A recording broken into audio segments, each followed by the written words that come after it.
Hi, in this video we're going to talk about the pectoral girdle. And the pectoral girdle is made out of two bones, which will be the clavicle and the scapula. Let's start with the clavicle. So the first thing that we're going to notice about the clavicle is that it has two ends. One end that's kind of more flattened, also on the superior side is smooth. That is going to be the acromial end. Why the acromial end? Well, the acromial end essentially binds or attaches to the acromion in the scapula. The other end, more bulkier, that's going to be the sternal end. And the sternal end is going to attach or unite with the sternum. This right here is the superior point of view. Now we're gonna see the inferior point of view, right? In the inferior point of view, here we're gonna have the conoid tubercle, right? Just very close to that acromial end.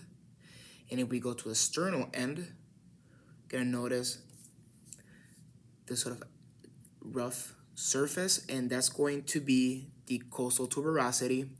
And in the costal tuberosity, we're gonna have an imprint that's gonna be the impression of the coastal clavicular ligament. How do I know if this is a right or left clavicle? Very simple.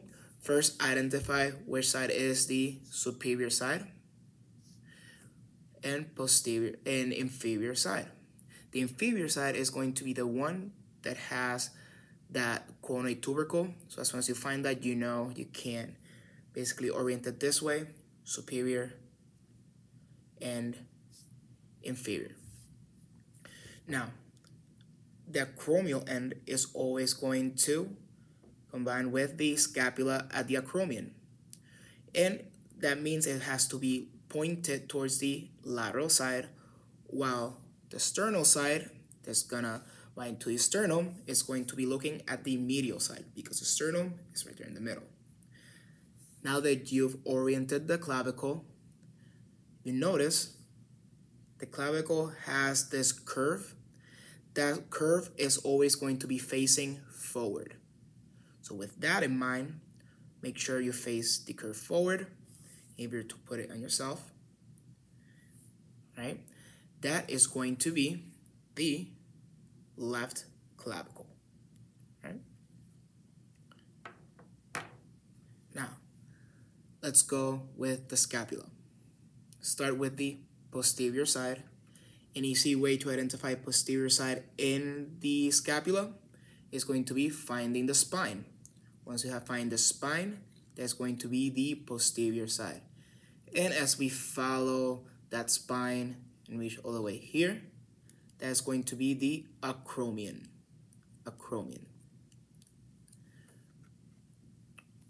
Anterior to the acromion, this being the anterior side, we're gonna see the coracoid process.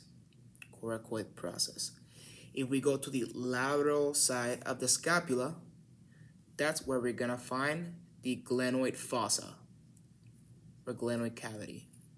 But we're gonna call it glenoid fossa for the rest of this video. In the glenoid fossa, that's where the humerus is going to connect. So it makes sense why the glenoid fossa has to be looking to the lateral side, so it can properly connect to the humerus. Now, we go back to the glenoid fossa.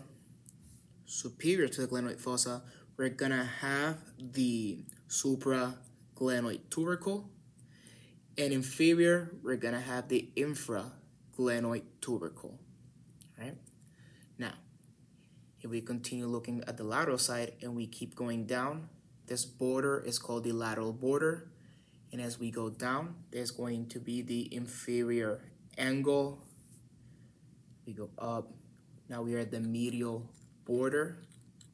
So we keep going up, this angle right here, that's going to be the superior angle, and after the superior angle, that's going to be the superior border.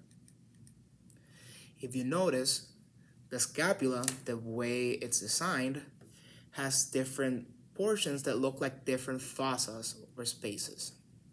So let's start with the one in the posterior side.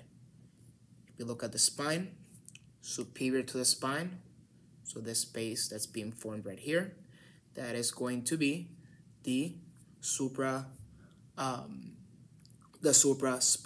fossa. So supra referring to superior, spinous to the spine, so supraspinous fossa. Below the spine, we're gonna see the infraspinous fossa. Infra below, spinous referring to the spine, so infraspinous fossa. If we go to the anterior side, you're gonna notice that the scapula, this kind of has the curve, almost looks like kind of like a scoop, right? So if we look in this scoop, has kind of like a space, that fossa also is forming, and that fossa is gonna be the subscapular fossa, right? So how do I know if this is a right or left scapula? Very simple. First, the glenoid fossa must always look lateral. It has to always face lateral. Why? Well, somehow the humerus has to attach, right? So the glenoid fossa has to look lateral. Spine is always going to be posterior.